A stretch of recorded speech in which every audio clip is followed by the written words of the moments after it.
dengan genre action. Kali ini actionnya ada, tapi menjadi bagian dari sebuah karya supernatural horror. Nah, apakah ini sebuah konsep fresh yang ingin ditampilkan? Dan apa alasan mencoba membuat sebuah karya supernatural, horror, ada actionnya, ada crime-nya juga? Teman-teman, terima kasih nih ke rekan-rekan media yang sudah hadir siang ke sore hari ini. Tentunya ini mungkin untuk beberapa teman-teman media film kesekian dalam minggu ini. Jadi terima kasih supportnya buat film Indonesia. Tepuk tangan untuk film Indonesia sekali lagi yang meriah, teman-teman. Terima kasih juga para cast dan kru film Menjaga Iblis. Betul kalau ketika kita ngobrol dengan Tommy yang kreator dari film ini, penulis dan saudara, tentunya Tommy udah banyak series action. Ya, benar. Terus Tommy sudah berkecimpung dengan banyak film action yang lain, yang sebelum-sebelumnya dia juga bareng dengan beberapa sutradara lain gitu ya. Jadi buat Tommy genre action itu adalah sesuatu yang dekat bagi dia. Tapi kita juga mau lihat bahwa genre horor itu juga sesuatu yang menarik gitu loh. Jadi yuk kita bikin horor, dan Tommy dari awal bilang, Pak saya mau bikin horor tapi yang beda ya Pak. Jadi nggak mau yang gitu-gitu lagi gitu. Okay. Jadi idenya sebenarnya adalah berangkat dari sesuatu yang lebih inovatif. Jadi memang yuk supernatural ada actionnya, ada investigasinya, dan tentunya dari situ ketika kita baca sangat tertarik, dan tentunya eksekusi kita udah yakin lah sama Tommy. Jadi there it is. Oke. Nah dari awal juga ada nggak sih sebuah rasa kayak benar-benar optimis, oke ini kayak bisa nih bentuk fresh, supernatural, horror, crime, juga action ini pasti akan bisa menjadi sebuah hal yang menarik banget buat para pecinta film Indonesia untuk hadir ke bioskop? Tentunya, karena kita harus berpikir dari perspektif, yuk ada sesuatu yang lain untuk penonton film Indonesia, karena kalau nggak pasti akan ada bosannya dong. Gitu. Jadi apa sih sesuatu yang lainnya gitu. Jadi kalau kita lihat mungkin beberapa film lain juga kita bahas adalah pattern atau adalah sesuatu yang mungkin terulang gitu ya. Nggak berarti itu jelek, sama sekali itu tidak jelek. Dan mungkin kalau dilihat di sini pun juga mungkin ada sesuatu yang sama dari film lain, tapi ketika kita masuk ke investigasi dan dari karakter point of view Satin dan Martinolio dan Iken gitu ya, yang kita lihat adalah sesuatu yang lebih dalam dari perspektif karakter-karakter itu. Jadi itu yang membuat mungkin ini agak lebih dalam gitu loh secara cerita. Ya. Oke, tepuk tangan buat Pak Wiki untuk penjelasan pada sore hari ini. Dari Pak Wiki kita beralih ke sang sutradara, Mas Tommy Dewo. Tepuk tangan sekali buat Mas Tommy Dewo. Ini adalah film panjang kedua Mas Tommy ya? Kok meriah Mas? Apa dengar bagaimana deh? Ya udah biasa ketemu dengan action. Dulu kan semua orang yang kenal dengan apa Serigala Terakhir. Ya kan itu action banget. Kemudian sekarang akhirnya muncul film panjang kedua yang nanti ini akan tayang adalah tanggal 30 April 2025 minggu depan berarti. Nah, dengan adanya sebuah karya baru bersama tadi dengan Screenplay Films dengan percampuran ataupun kombinasi supernatural horror, ada crime and action ini, ada nggak secara cinematic experience Mas Tommy merasakan ada sebuah leveling up gitu loh sebagai seorang sineas? Sebelumnya terima kasih dulu buat rekan-rekan wartawan yang udah menyempatkan datang sore hari ini. Menjawab pertanyaan tadi, sebenarnya kalau dilihat saya kan suka sekali film horor, saya nonton banyak film horor gitu, dan senang sekali dengan perkembangan industri filmnya di Indonesia sendiri. Tapi waktu itu sebelum buat ini tuh kita mikir bersama Pak Wiki juga apa yang bisa kita kasih lebih ya untuk mengelevate genre ini gitu ya. Akhirnya kita sepakat untuk ada mix genre-nya, tapi juga ngebawa apa yang saya udah kerjakan dari sebelumnya kayak investigasi, kayak crime gitu. Jadi kita coba meramu sesuatu yang ceritanya lebih kohesif lah, lebih menyatu semuanya dari semua elemen itu. Oke, ada pengalaman baru nggak sih Mas Tommy dapatkan dalam proses produksi dari Penjagal Iblis Dosa Turunan ini? Tentunya ini salah satu film yang sebenarnya di awal saya syuting untuk horor. Ya, saya sebelumnya selama perjalanan karir jadi Asrada tuh nggak pernah buat film horor. Oke. Nggak berani. Kenapa? Emang belum dapat kesempatan atau Jadi ini salah satu Mas horor Iki bilang gak berani apa? horor yang ya pertama sih sebenarnya, Oke. apalagi mix genre kayak gini ya. Jadi Iya. jadi challenge baru sih, dan kita sama-sama coba kasih yang terbaik gitu. Saya kebetulan banyak sekali pendukungnya yang percaya Oke. sama tulisannya gitu. Jadi ya kita bersenang-senang aja di set. Oke, tadi Mas Tommy bilang ada mix genre, di sini juga ada mix backstory ya, antara kehidupan supernatural dan juga kehidupan manusia bersinggungan, kemudian juga ada keturunan iblis ribut melibatkan manusia ada banyak mati. Nah itu gimana tuh? Bagaimana menggabungkan antara dunia supernatural dengan kemudian menggabungkan dengan kehidupan manusia? Sebenarnya kan di sebuah cerita kita kan harus memilih ya sudut pandang siapa nih yang akan Ya. mengantar cerita ini. Kebetulan saya memilih karakter Daru sebagai perwakilan dunia kita nih yang nggak familiar sama supernatural ini. Dan seorang jurnalis pula karakternya kan, Ya. yang sangat logis, Ya, kan? benar. All about data kan. Ya benar, dan harus berhadapan dengan karakter-karakter seperti Ningrum ini diperankan sama Satin, sama Pak Kunjara ini diperankan sama Niken.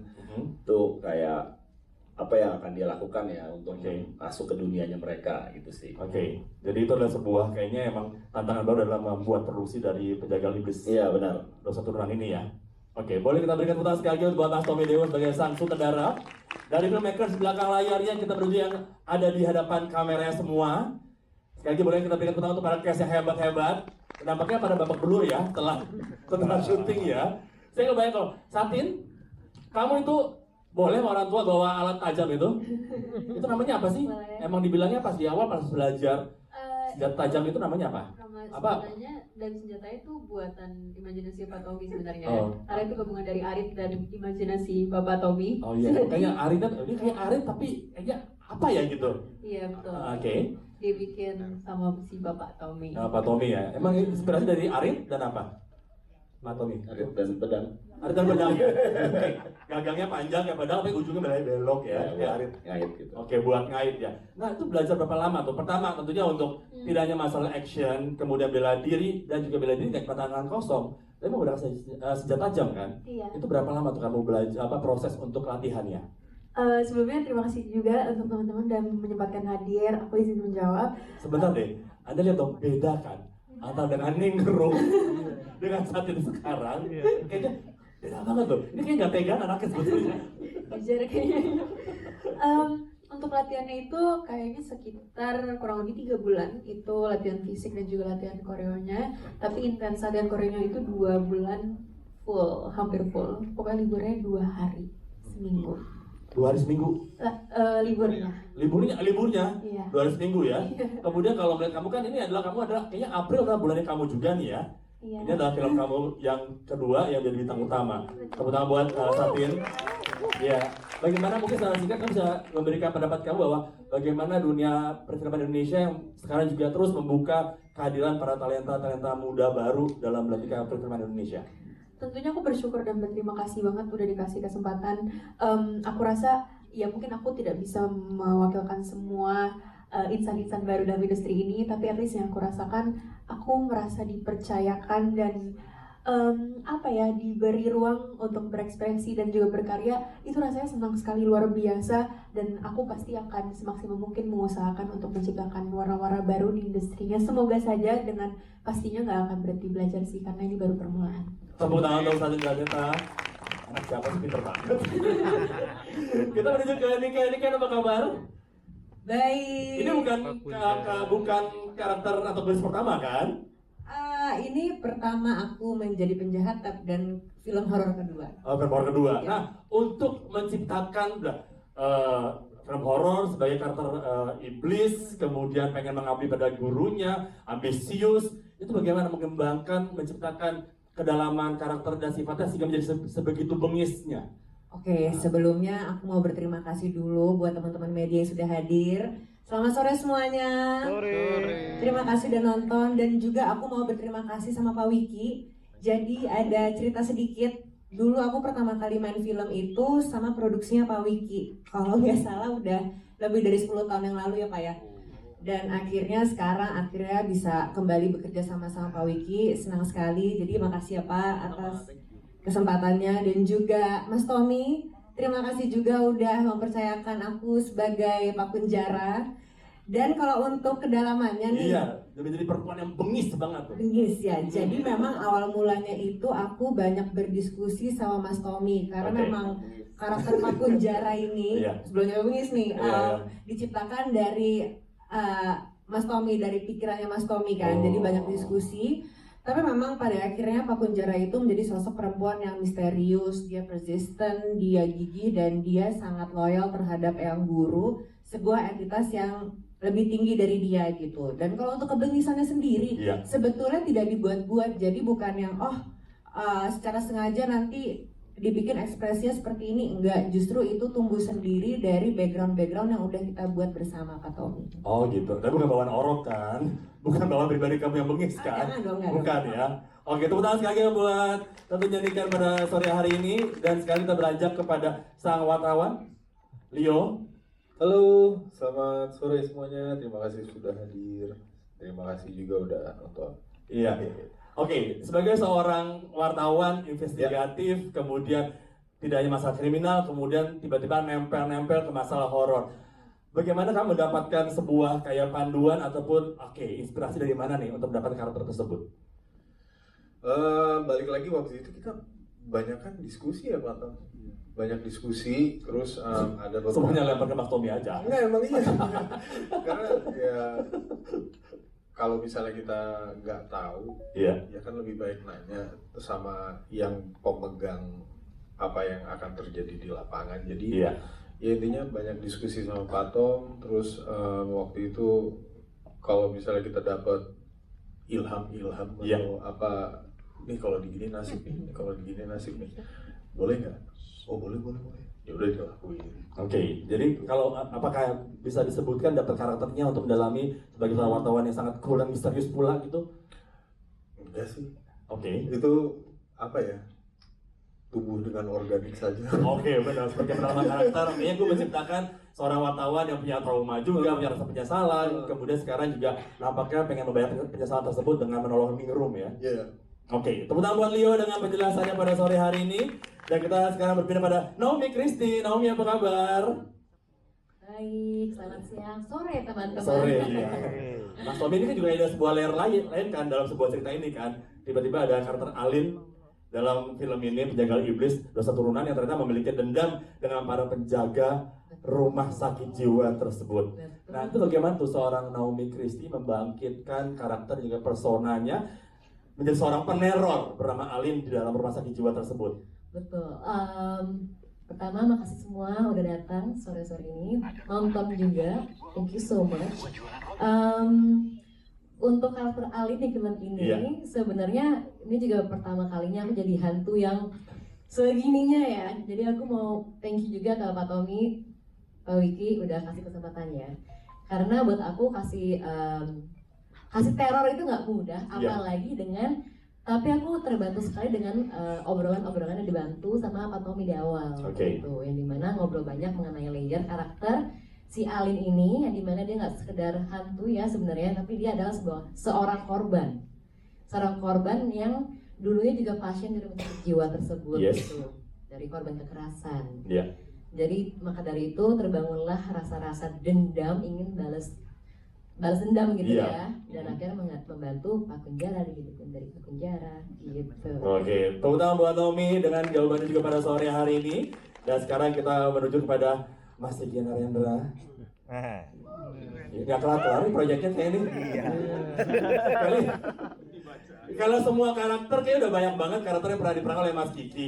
Ya kan, dan kali ini menjadi seorang pemret. Ini pemret tuh orang apa sih? Orang Padang atau orang apa sih? Backgroundnya tuh? Namanya Ginting. Oh, Berarti Batak, Manado. Batak. Manado. betul. Oh, Manado ya, oke, Ginting Manado banget. Kemudian sebagai seorang pemret, kan berarti kan kemudian memiliki anak buah yang bernama Darusman, diperan oleh Leo juga. Dan bagaimana boleh ceritakan layering karakternya, dimensi karakternya sebagai seorang pemret, ya sekali sebagai seorang jurnalis kan kita ngomong soal fakta, data, kemudian tiba-tiba mesti mengarahkan anak buahnya untuk menginvestigasi sebuah kasus yang supernatural dan kemudian ada horornya seperti itu. Selamat sore teman-teman, terima kasih sudah datang. Pertama kali dikasih karakter ini seneng, paling enggak saya tidak jahat dan tidak mati gitu. Oh iya. Paling enggak kalau dapat sequel ya Pak, saya masih main gitu. Sebenarnya kalau dilihat dari ceritanya memang ini pamflet ini tidak terlalu tebal gitu ya, tidak banyak keluar gitu. Sebenarnya yang mungkin saya pelajari dan saya dalami, ini pamflet ini orangnya sebenarnya sangat logis sekali gitu. Seorang pemimpin sebuah redaksi menugaskan anak buahnya untuk menyelidiki sebuah kasus yang mungkin dirasa di awal ini adalah kasus biasa aja, ya, kayak kriminal biasa kriminal biasa. Namun tiba-tiba di tengah jalan timbul satu masalah, satu problem, satu situasi, satu peristiwa yang membuat saya sendiri sebagai pemimpin redaksi juga mulai goyang nih. Wah, ini bener gak? Ini bener gak? Ini kok jadi kayak gini sih? Kok jadi kayak gini? Dan menariknya di sini ini bukan cuma sekedar film horor, bukan cuma sekedar film aksi, tapi saya suka investigasi. Saya suka dokumenter investigasi kayak di Netflix, kayak di segala macam. Jadi ada unsur itunya yang membuat saya, wah ini salah satu cerita baru yang mungkin belum banyak di Indonesia atau gue bilang belum ada gitu. Horor, investigasi, tapi ada actionnya. Jadi beruntung sekali saya bisa masuk di project ini dan mungkin kita bisa ketemu nanti di sequelnya ya. Ya Pak Tommy enggak? Iya, diawali dan diakhiri dengan sebuah kode, begitulah seorang senior, lancar banget. Utama tadi Narendra juga pada sore hari ini. Kemudian kita menuju ke Pak Polisi, Mr. Pratama. Aryo namanya itu ya? Aryo benar. Jabatan pangkatnya apa ya? Masih ingat nggak? AKP. AKP benar. AKP Aryo kan ya? Aryo. Kalau tadi Mbak Putri di movie mana tadi namanya? Mohon maaf. Movie terkini bilang satu scene yang dia ingat banget adalah pas ending antara Ningrum dan juga Pak Punjara itu. Iya, Pak Punjara iya. Tadi Mbak Putri bilang Panti Juara. Pak Punjara itu, nah itu adegan klimaksnya tuh ya. Pada berantem tuh. Tapi juga saya yakin ada banyak juga dari teman-teman media yang bilang bahwa yang paling diingat adalah adegan bersama tadi Pak Polisi, Aryo dan juga Daru bersama-sama di kamar mayat, tiba-tiba jadi pada zombie semua. Boleh ceritakan nggak sih itu bagaimana yang menarik, menantangnya take adegan itu? Dan tolong dijawab dengan bernyanyi. Waktu dan tempat dipersilakan. Keluarkan suara baritonnya. Sebelumnya terima kasih buat teman-teman media juga. Beda sekali suaranya ya. Jadi MC aja, jadi MC. Jangan dong Pak, lagi Pak gitu. Oh ini gitu dong Pak. Kita semua masih harus punya lapaknya. Iya. Apa tadi pertanyaan? Aduh, durasi take 2. Dari adegannya pas bersama dengan sang wartawan dengan Leo sebagai Daru itu di ruang kamar mayat, tiba-tiba senternya mati lagi, kemudian tiba-tiba di zombie, and at the end dirimu mengorbankan diri kan ya. Dari take itu ada nggak sih hal yang paling menarik yang jadi bagian dari sangat menantangnya adegan tersebut? Banyak sih sebenarnya satu scene ini karena emang ini juga pengalamanku pertama untuk syuting layar lebar. Oh, tahu sih. Ya, jadi dan ini juga pertama kali action juga. Jadi itu banyak hal-hal teknis yang benar-benar harus fokus gitu selama take gitu kan. Dan ini kalau nggak salah kita seharian ya, Iya. Dan Ini itu ya, syutingnya Pak di kamar mayat beneran. Beneran, bukan settingnya. Tapi itu rumah sakit yang udah nggak aktif. Lebih sama berarti itu. Enggak dong. Tapi enggak, kita tahu di dalam itu nggak ada mayat. Oh iya. Kamar mayat. Tapi ada kan yang nggak ada tahu kan? Nah, itu itu kita pernah tahu kan. Cuma ya selain ya itu juga take-nya sangat seru banget sih karena emang apa ya, ngelihat benar-benar, aku juga merhatiin semuanya kan, proses-prosesnya gitu dari awal, dari actionnya, dari ya detail-detail kecil, ngelihat spesial apa namanya makeup effects-nya tuh benar juga luar biasa banget. Dan kita juga waktu itu sambil nunggu ini ya, yang menarik juga kita karena udah tahu itu gedung kosong bekas rumah sakit, kita sempat ke lantai 2 berdua doang. Kita muter-muter. Ngapain mau lo beli apa gimana? Pengen tahu aja. Siapa tahu ada apa. Oh iya. Cuma ya, begitulah prosesnya sih sebenarnya menarik. Oke. Dan seru banget. Bawa hadiah lah, memar-memar. tapi itu ininya, indahnya dalam berkarya sih sebenarnya. Sambil break juga mengeksplor lantai lain ya. Betul. Sungguh keren itu buat Gusti pada sore hari ini. Thank you so much Gusti. And last but not least, Pak Ustadz. Assalamualaikum Pak Ustadz. Edward Manalu. Ustadznya Kristen.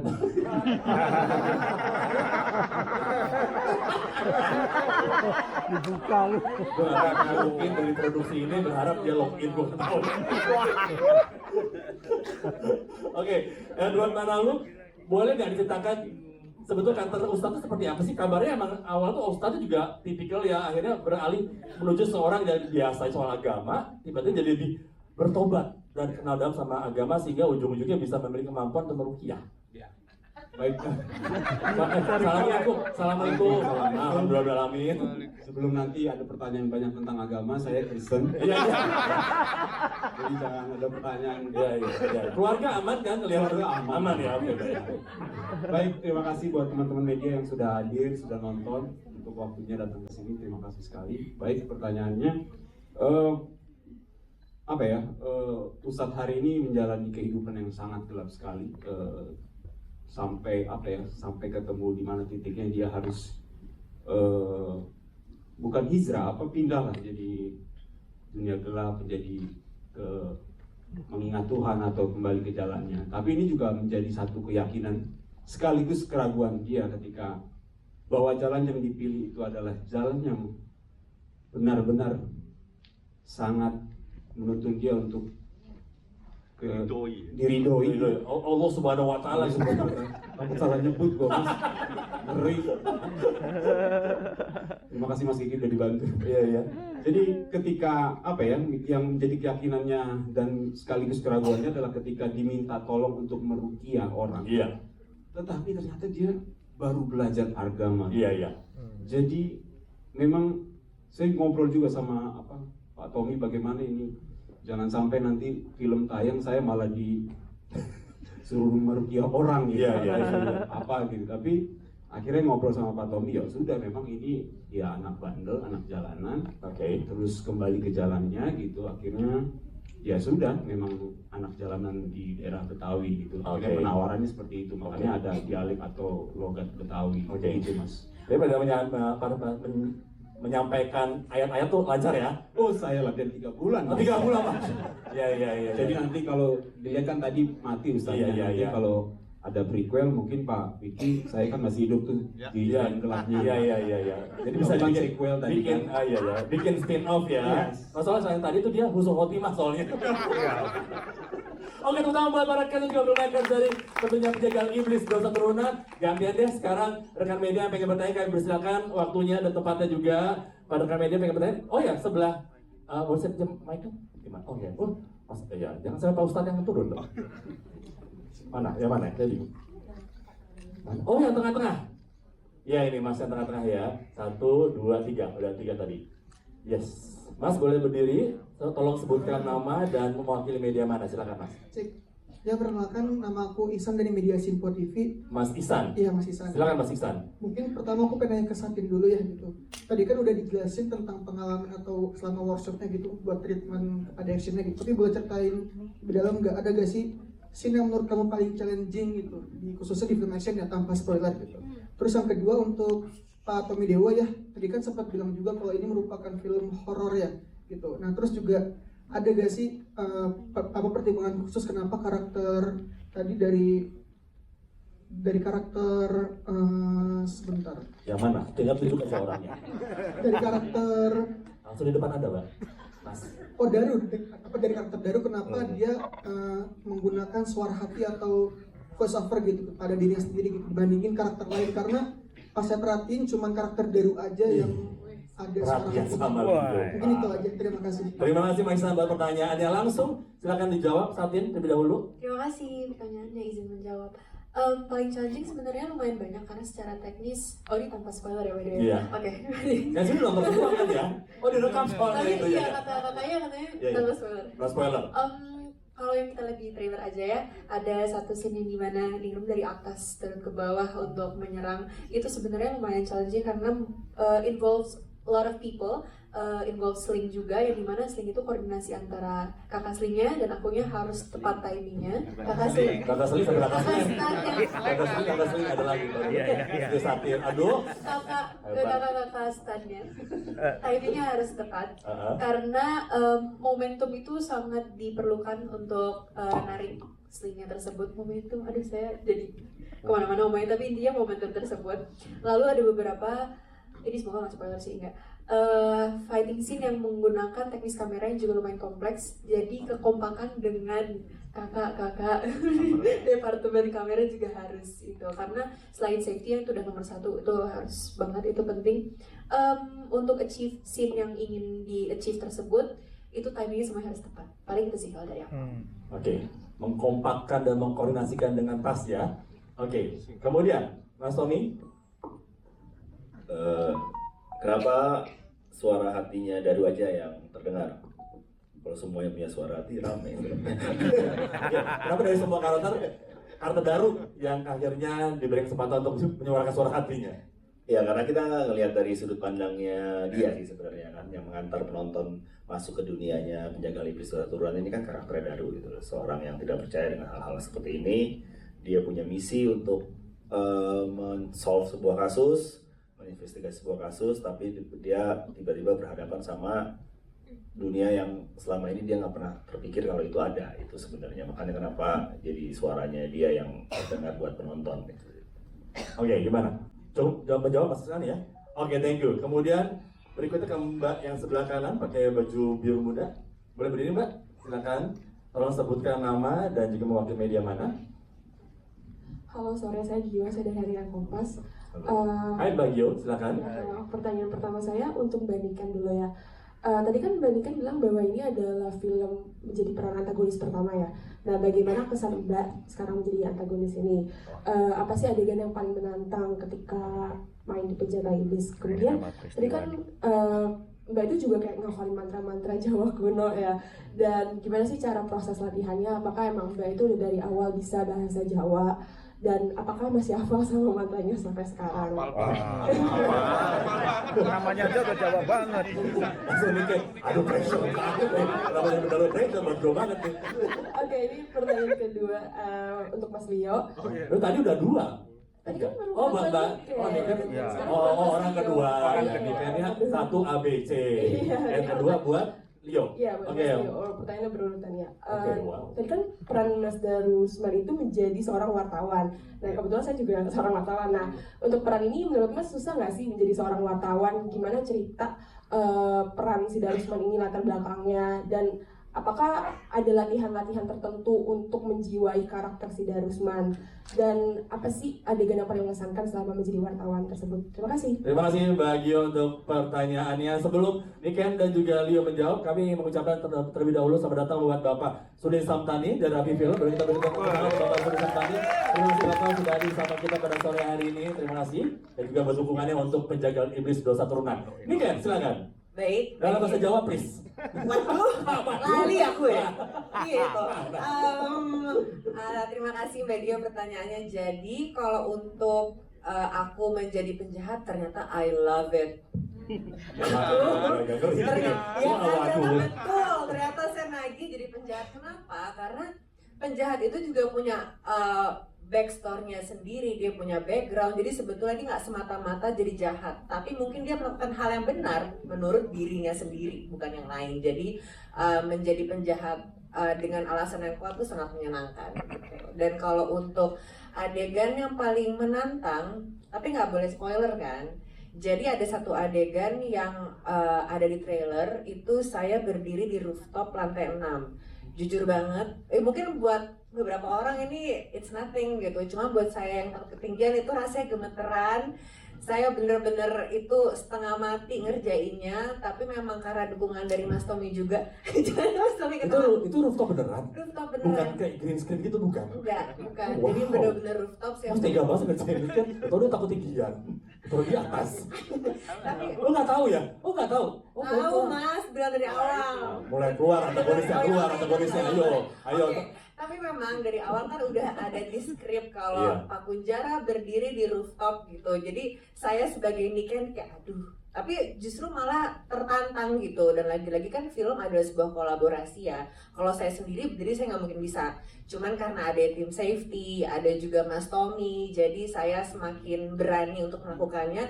Dan saya ingat sekali pada saat take adegan tersebut, karena Mas Tommy tahu saya ini penakut takut ketinggian, jadi beliau bener-bener nemenin saya pas pada saat take. Beliau yang naruh saya di rooftop, yang megangin saya sampai selama take, beliau tuh berdiri di belakang saya jongkok, jadi bener-bener jagain gitu. Dan karena ada beliau dan tim safety, jadi saya makin pede ngejalaninnya.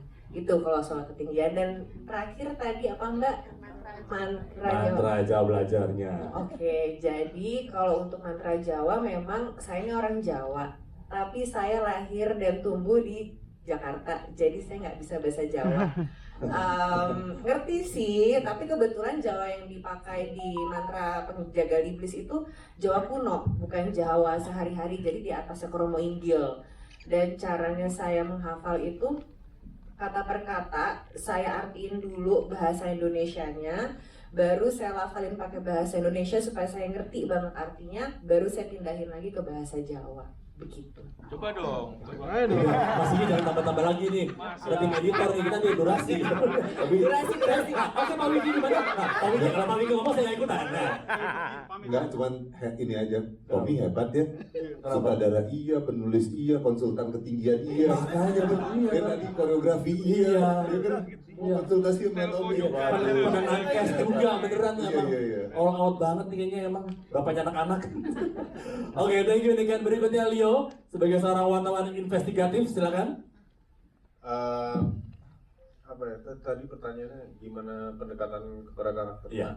Aku tuh selalu punya satu trik untuk ngebedah satu karakter di mana aku kesampingkan dulu pekerjaannya, kesampingkan dulu dia baju-baju dalam kehidupan itu apa, dan break him down as a human being. Nah, kalau misalnya kita perhatiin Daru itu kan selama dia ada di screen, dia kan pakai cincin kawin tuh, tapi istrinya nggak kelihatan. Nah, ini tuh hasil diskusi aku sama Pak Tom, bahwa dia ini sudah ditempa oleh kehidupan sampai sebegitunya dia udah nggak percaya lagi tentang kebaikan manusia. Dan kebaikan manusia dan manusia itu cuma bisa ya udah serakah, nyakitin satu sama lain. Itu aja yang aku pegang sih. Sisanya pekerjaannya dia, apapun itu kan yaudah kita break it down. Seorang wartawan itu berdasarkan data, analisis, fakta-faktanya apa, ya udah kita ambil logikanya itu aja. Ambil logikanya itu, jadikan dia sebagai Daru, dan dia itu udah ngelewatin pahitnya hidup, istrinya ditinggalin istrinya, anaknya dibawa sama istrinya, tapi pas pokoknya intinya dia ditutup lah sampai dia nggak bisa nemuin mereka lagi. Tapi dia juga nggak mau ngelepas cincin nikahnya itu. Jadi as a reminder, gue pernah gagal, bukan as a reminder bahwa gue ada pemiliknya gitu.